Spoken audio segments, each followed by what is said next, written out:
Hello and welcome to another episode of The Highlight Reel. My name is Nick Lynch. And I'm Ben Heltzer. And today we will be covering Week 5 of the NFL season, including major staff firings, our Week 6 power rankings, and our picks for Game of the Week. So to start off the week with big news, and I'm talking big news, the New York Jets have fired head coach Robert Saleh. And honestly, I think, I knew that this was coming for the Jets, but I did not know it was coming this early. Yeah, I'm right there with you. I had a feeling that he was going to, get fired eventually, but being the first head coach to be fired in the 2024 season and this early into the season came as a shock to me. But, I guess you'd rather do it sooner rather than later. I think overall it was a good move. I forgot who their interim head coach is for now. Jeff Ulbrich, I think it is. Yeah. Well, whoever it is, I'm sure that they could, be better without him. Yeah. But I guess we'll just have to wait and see. Yeah. So, Robert Saleh, I think he did a great job with the defense ever since he got to New York. He's, he fits the defense up, and it's really paying off for them. And, the Jets, they also made another staff change. Nathaniel Hackett has been demoted. He is no longer calling plays for the offense. But, yeah, I kind of want to see where this Jets team goes the rest of the year. I think that the Monday night's game against the Bills is going to be a great, showing of how their season's going to unfold without Saleh. I think it's going to be a great game. Both teams coming off of back-to-back losses, and I'm excited to say that I'll be at that game. So, oh, you will? Yeah, it's going to be a good one for sure. All right, I'll make sure to find you on TV, but. So now we move to our top 5 power rankings for the week. Jumping to number 5, we have the Washington Commanders, which are leading the NFC East at 4-1, and I never saw that coming at the start of the year. The Houston Texans, who are 3-2, 4-1. They are 4-1. Yes. My apologies. Number 3, the Baltimore Ravens. They're 3-2. Number 3, they are 3-2, but they're on a 3-game winning streak. They're getting hot at the right time.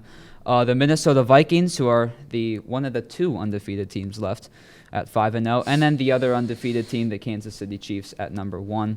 But honestly, let's talk about the Commanders for a second. Yeah, 100%. I want to talk about them because they're so fun. They're just such a fun team to watch. They came out of nowhere, and it all has to do with Jaden Daniels. He's clear-cut Offensive Rookie of the Year favorite, and honestly, just like C.J. Stroud last year, will probably enter the MVP conversation at some point. Yeah. He probably won't win it because he's a rookie, but I think that what he's been able to do is just insane so far with this Washington team that nobody thought was going to be anything. Yeah, I agree. And then the thing with Minnesota is they get a tight win in London. They were up 17-0 at the half against the Jets.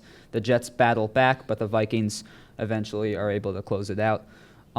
So now we move to the Game of the Week pick. So for my Game of the Week, I am going to go with the Thursday night game in the NFC South, the Tampa Bay Buccaneers and the Atlanta Falcons. The Falcons win that game in overtime, and it was just a battle, back-and-forth battle between these teams, almost scoring on every drive. Yeah, that was an amazing game to watch. A rarity for Thursday Night Football to get an actual good game.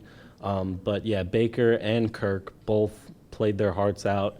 And it sucks that the Bucs had to lose this one, but it was a close game in the end, and I think both teams will be just fine moving forward. I agree. So what's your pick for Game of the Week? My pick, I'm surprised you didn't pick this, but it's obvious to me that it's got to be the Ravens Bengals. Game of the Year candidate right out of the gates. Both teams' offenses absolutely electric. Defenses were non-existent, but that's what we like to see in the NFL nowadays. Went into overtime. Bengals had a chance to win it, but the holder messed up the hold.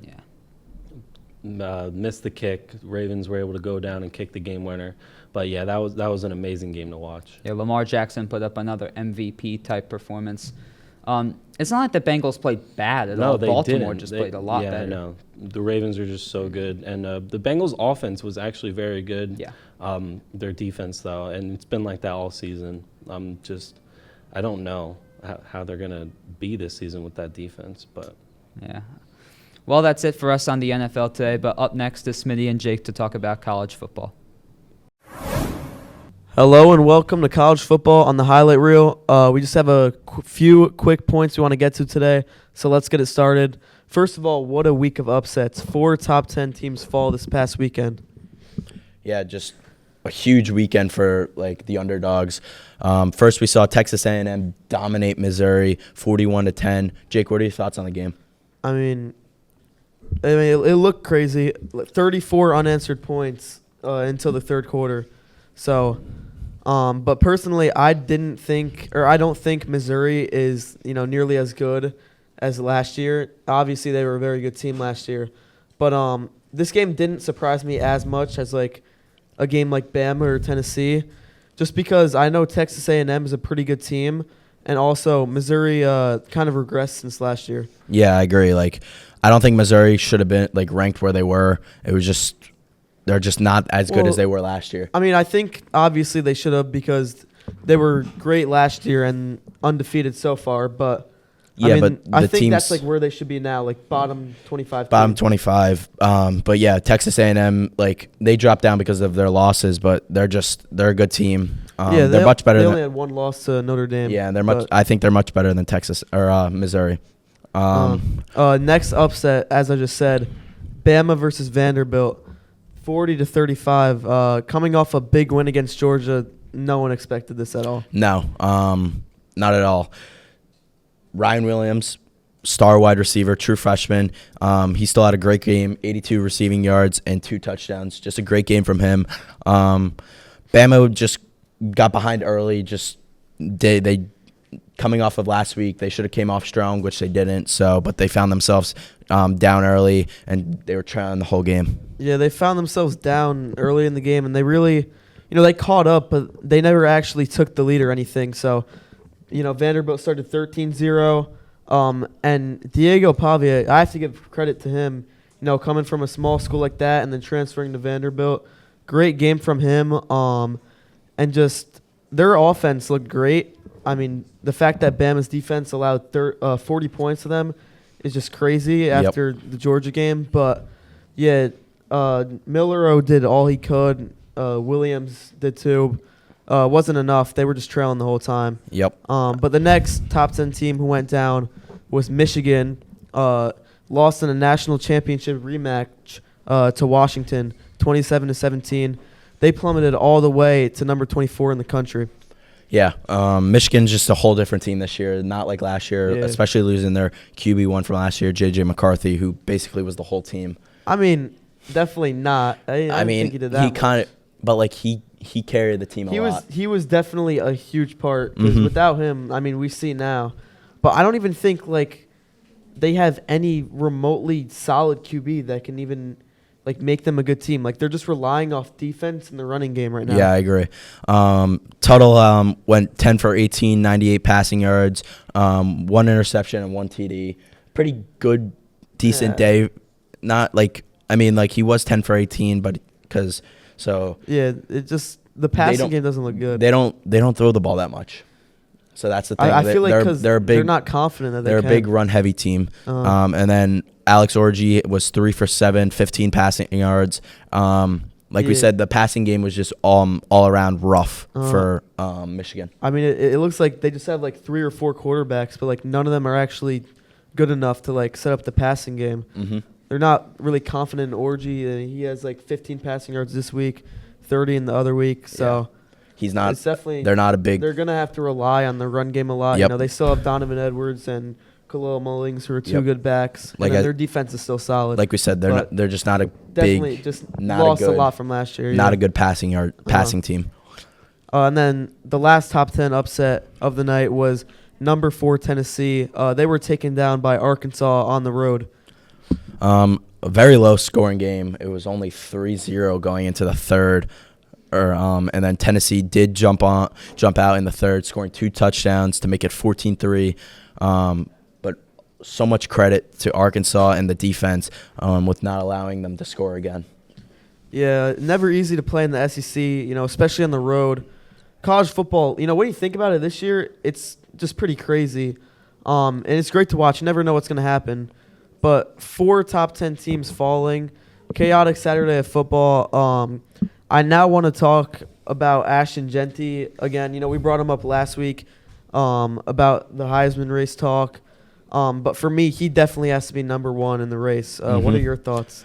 My thoughts on Genty, like, just he's just a beast. I don't even know, like there's nothing else to say. I mean, the stats speak for themselves. Exactly. 186 yards, 3 touchdowns, and in one half, they subbed him out at halftime.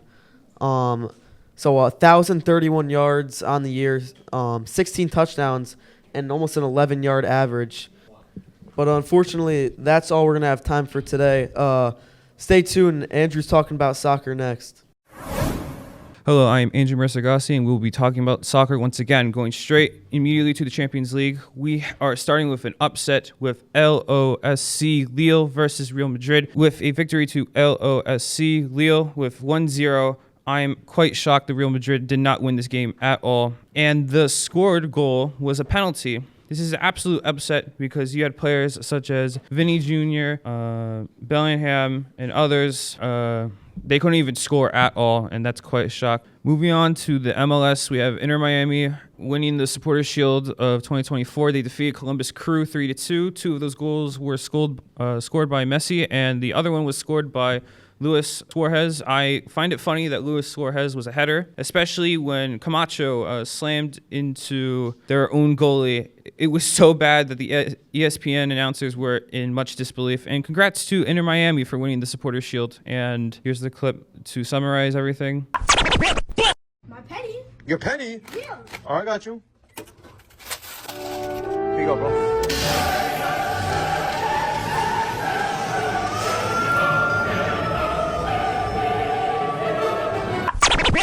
And of course, just a reminder that the Supporters' Shield goes to the team with the most points, but their main focus is the MLS Cup, which is up for grabs. And in the Premier League, we have Man City versus Fulham.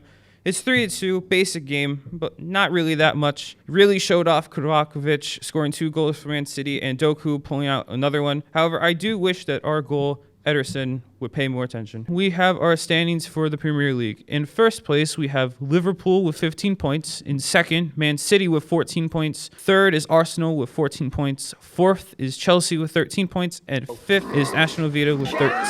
However, I ran out of time. Thank you for watching this segment on soccer, and I throw it to Rocco and Matt. Hello, and welcome back to the NBA segment on the highlight reel.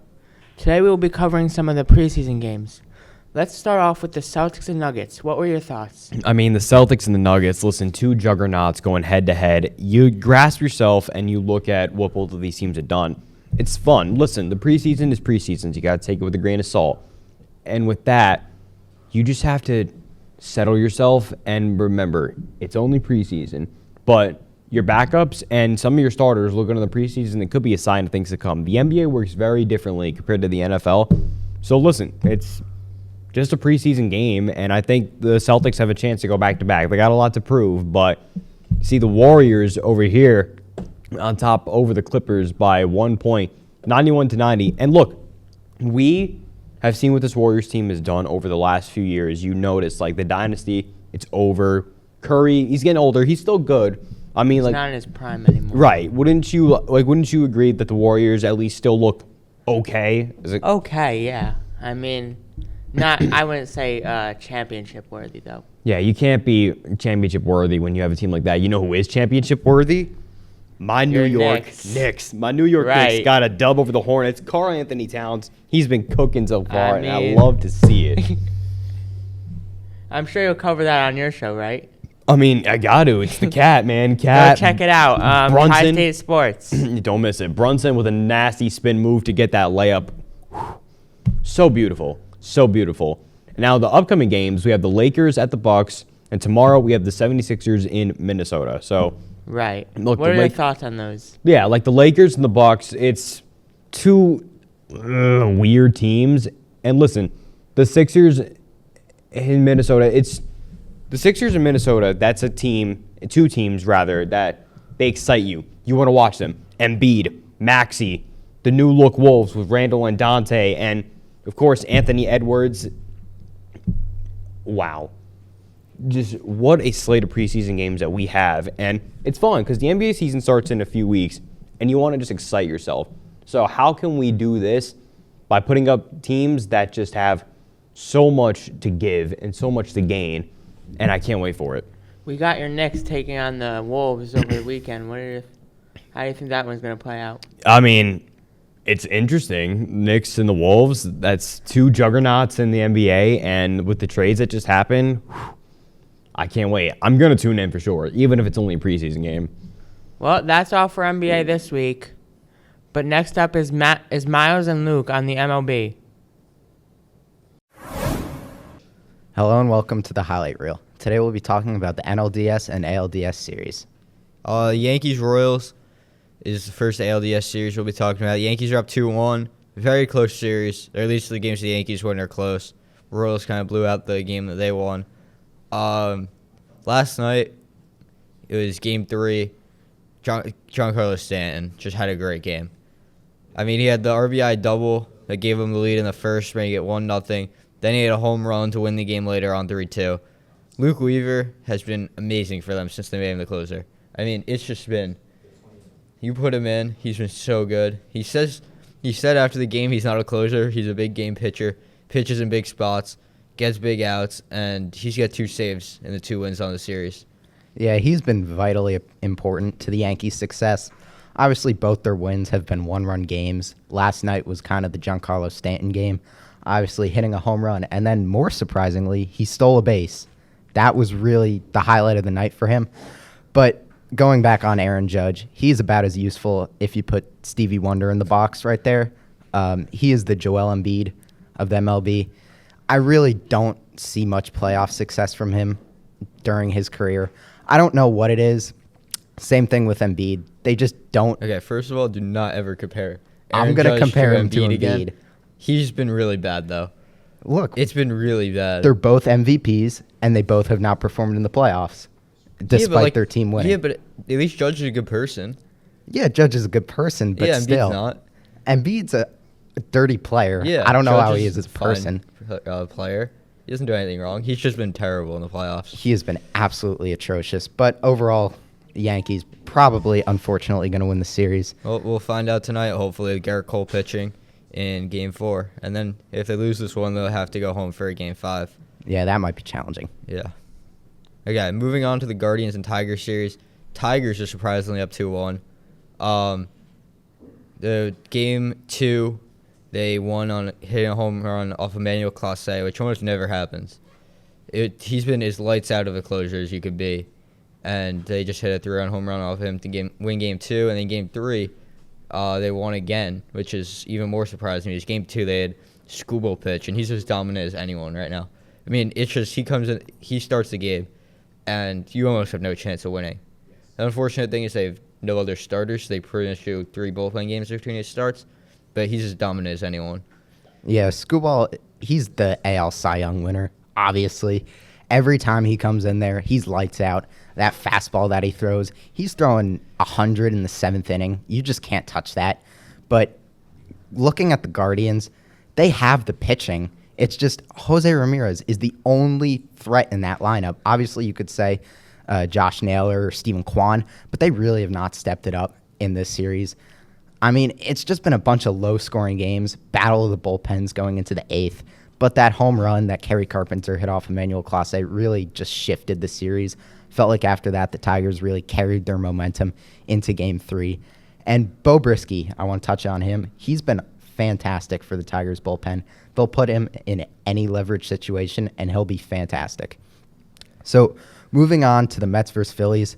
The Mets won that series last night, 3-1. Francisco Lindor, obviously, with the hit of the century, a grand slam to put the Mets up 4-1, and then after that, they just closed it down. The Mets, to me, really seem like the Rangers from last year. They had a hot start to end the season. It just feels like the team of destiny for me. Every move they make seems to work out in their favor, and they have just been unbelievable. No, I mean, everything just goes right for them right now. I mean, they get hits at the right times. Pitchers get outs. I never saw this coming. I mean, the way they started the season, it looked like they had no chance, and now they're the only team that's clinched their spot in the CS series. Yeah, looking at the Phillies, their bullpen was downright atrocious in this series. every time they had a lead, especially in game one, Zach Wheeler had a fantastic start, and then Jeff Hoffman came in, and they just blew it. Yeah, it was Hoffman twice in the series that blew the game for them. Yeah, so moving on to the Dodgers-Padres series, the series is tied 2-2. As I said at the start of the playoffs, Robert Suarez would have to have a big series, and he had a big 2-inning save last night. This has just been the series of blowouts, quite honestly. And just looking at Tatis, he's been unconscious to open the series. Yeah, I mean, the Padres, they've looked really dominant in some games. So have the Dodgers, though. But now the series is tied 2-2 going to a Game 5. I think the Padres win this one. Their offense, some games looks like it's unstoppable. I think they could just take this Game 5, go to the CS, and I hope they beat the Mets. Yeah, I think we'll know very quickly who's going to win the game, judging by which team gets off to a fast start. But we really don't know about the pitching for either team. But looking ahead, I think the Padres close it out also. So that's all we have this week for the highlight reel. We will see you next week.